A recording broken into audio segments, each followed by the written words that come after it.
Peugeot 5008 is What Car's Large SUV of the Year 2020, and it's won this award because of its brilliant practicality, its outstanding interior, and its excellent pricing. And in fact, it's won this award 3 years in a row, and that is no fluke. There are plenty of other 7-seat rivals in this class, but none of them offer the space in that third row that the Peugeot 5008 has. And in fact, compared to any other large SUV rival, the Peugeot 5008 is significantly more practical.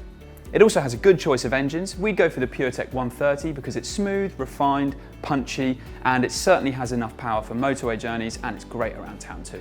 Allure trim is the pick of the lineup because it comes loaded with kit, including parking sensors and a reversing camera.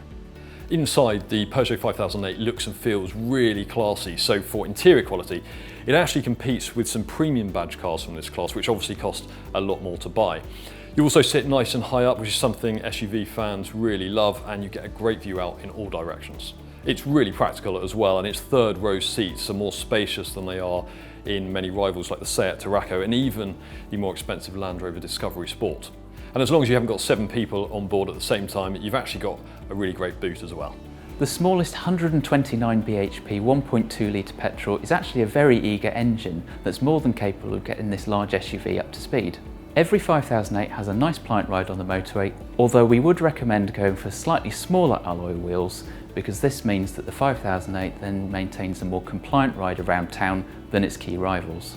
So those are the reasons the Peugeot 5008 is a worthy winner of our Large SUV of the Year 2020.